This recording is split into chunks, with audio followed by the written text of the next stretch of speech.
Sa topic natin ito ay pagsabay-sabayin natin ang mga request at tanong ng ating mga kaibigan at taga-subaybay.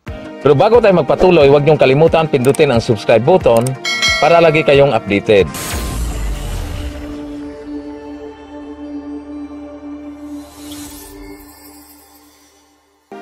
Ang tanong ni Rapsoy kung ano nang nangyari sa Bongbong Rockets dahil narinig daw niya sa balita na ipinakita ito sa publiko. Ang totoo nito ay nung nakaraang araw o nung Biyernes, December 20, ay binuksan uli ang bagong ni-repair o renovate na Armed Forces of the Philippines Museum kasunod ng selebrasyon ng 89th anniversary ng Armed Forces of the Philippines noong Biyernes. At sa bagong Armed Forces of the Philippines Museum ay pinakita sa publiko ang iba-ibang uri ng mga military weaponry gaya ng kanyon, tangke, mga rifles at helicopters. Kasama ring ipinakita sa publiko ang Bongbong Rockets na kung saan dinidevelop ito at tinitest sa panahon ni dating yumaong President Marcos. Ang rocket na ito ay tinatawag ding Santa Barbara Project. At sa mga nagtatanong kung bubuhayin pa ba uli ngayon sa panahon ni President Bongbong Marcos ang Santa Barbara Project, sa tingin ko malabo na itong mangyari kahit si President Bongbong Marcos ay kahit kailan ay hindi nangako or hindi nagsasabi na kanya uling bubuksan ang Santa Barbara Project o i-develop uli ang Bongbong Rockets. At kahit na magandang idea ito, ang pagbukas uli ng Santa Barbara Project, subalit imposible itong mangyari. Kaya ang pagdidevelop ng Bongbong Rockets ay mag-umpisa sa pinakauna.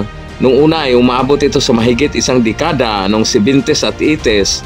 Halimbawa, bubuksan uli ito ni President Bongbong Marcos matapos na lang ang kanyang termino. Hindi pa matapos ang Bongbong Rockets Project at siguradong hindi ito itutuloy sa kung sino mang susunod na presidente dahil hindi naman ito kanyang project. At lalo pa ang project na ito ay pinapangalang Bongbong Rockets, mas lalong hindi ito itutuloy sa susunod na presidente na hindi kalyado ni President Bongbong Marcos. At isa pa, ang laki ng magastos dahil sa search and development pa lang at sweldo ng mga scientists na gagawa nito at ang mga materyales at equipment na gagamitin. Ang gastos nito ay aabot sa bilyon o piso. Siguradong ika-cancel ang project na ito dahil walang pundo. Pag-aabot kasi ng bilyon cancel kagad dahil wala ng pundo. Mabuti pa gagawa na lang sila ng ayuda rocket system o tupad rockets o four-piece rockets. Kahit bilyon ang gasto, walang problema. At ang tanong naman ni Romel Isidro kung bakit wala pa ang Koryong MLRS ng South Korea. Ang totoo niyan, ang Koryong ay matagal nang naburyong. Noong nakaraang buwan ay gumawa tayo ng topic tungkol dito sa Koryong MLRS na tinigil na ng Pilipinas o Philippine Army ang pagkuha nito. Itong Koryong MLRS ay libre itong ibinigay ng South Korea para sa Pilipinas. Subalit, ang pamasahe at mga gastusin sa pagkuha nito mula sa South Korea ay sagot ng Pilipinas kasama na ang pag-repair at aabot yata sa mahigit 1 billion ang magastos nito. Tapos marami pang mga problema dahil luma na ito at ang lipad ng rockets na Koryong, ang taas ng lipad nito ay hanggang doon na lang sa puno ng niyog. Mas mataas pa ang lipad ng kwites na gawa ng Bulacan. At ang problema pa ay wala na rin itong pyesa kahit maghanap ka sa City Hardware, wala ka nang makita. Kaya minabuti pa ng Philippine Army na itigil na ang pagkuha ng Koryong at sa halip ay bibili na lang sila ng bago na MLRS ang Chumno na gawa pa rin ng South Korea. Ito yung nakursunadahan ng Philippine Army ang Chumno.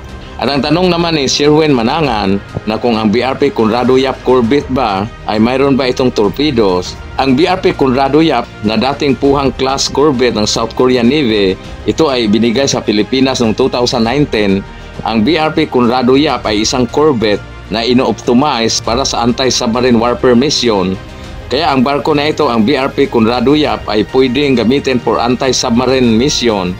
Ang BRP Conrado Yap Corvette ay isa itong matuli na barko dahil ang speed nito ay abot sa 32 knots at kaya naging anti-submarine warfare capabilities itong BRP Conrado Yap dahil sa kanyang Raytheon AN/SQS-50 hull-mounted passive active sonar.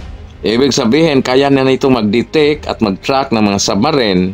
At ang weapons naman na ginagamit nito ay mayroon itong dalawang deep charge rock. Isa itong weapons na dinidisenyo para wasakin at palubugin ang mga submarine kahit dati nang nakalubog. Ang deep charges ay ginagamitan ito ng high explosive with fuse na bigla na lang sasabog kung lalapit na sa target. At tungkol naman sa mga torpedoes, Ang nakalagay kasi sa specification ng BRP Conrado Yap ay mayroon itong dalawang MK-32 trifold torpedo tubes. Kaso lang mukhang tubes lang yata wala pang mga torpedo.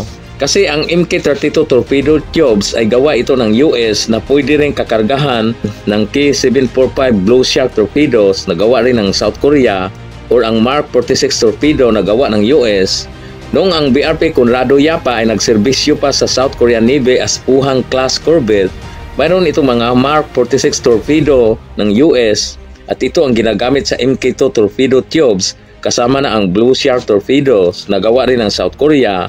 Baka hindi sinama ang Mark 46 torpedo na gawa ng US nung tinatransfer ito sa Pilipinas. Ibig sabihin, tube lang ang natitira dito. Pero hindi ako sigurado, baka nga tube lang talaga dahil wala namang nakalagay na mga Mark 46 torpedo o Blue Shark.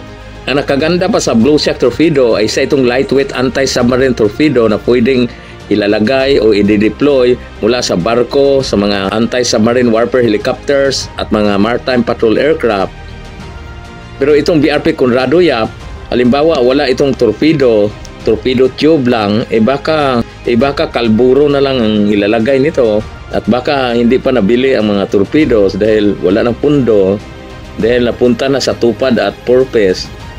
Sa lahat ng mga barko ng Philippine Navy, ito lang yatang tatlo, ang BRP Jose Rizal at ang BRP Antonio Luna at ang BRP Conrado Yap Corvette ay may anti-submarine warfare capabilities. At ang isa pang malaking barko, pinakamalaki yata itong Del Pilar class na ginawa na lang patrol vessel dahil sa kakulangan ng mga weapons. Ang Del Pilar class ay hindi naman ito dinidisenyo ng US para sa anti-submarine warfare capabilities. At isa pang kulang ng BRP Conrado Yap ay wala itong karga-karga na anti-submarine warfare helicopters di gaya ng BRP Jose Rizal class at ang BRP Antonio Luna. At ang tanong din ng kaibigan natin na si Ben Marxe, kung ilan ba ang mga anti-submarine warfare helicopters ng Pilipinas. Dalawa lang ang anti-submarine warfare helicopters ng Pilipinas at ito ang tinatawag na Augusta Westland AW159 Wildcat na naka-assign doon sa BRP Jose Rizal at BRP Antonio Luna. Yung ibang barko ng Philippine Navy ay may karga-karga din na helicopters pero hindi ito pang anti-submarine warfare helicopters gaya ng Tarlac class landing patrol docks. May tag-iisa itong helicopters na Augusta Westland AW109, isang multi-purpose naval helicopters. Pati na rin ang Gregorio Del Pilar class ay mayroon din ganitong helicopters, ang AW109. At pati na rin ang Philippine Army, mayroon din silang AW109 na minsan ginamit nilang attack helicopters. Bago tayo magpaalam, i-shoutout muna natin ating mga kaibigan, gaya ni Johnny Alasco na taga Marulas, Valenzuela, ni MX TV, at ni Bern Marxe. Hanggang sa susunod, maraming salamat.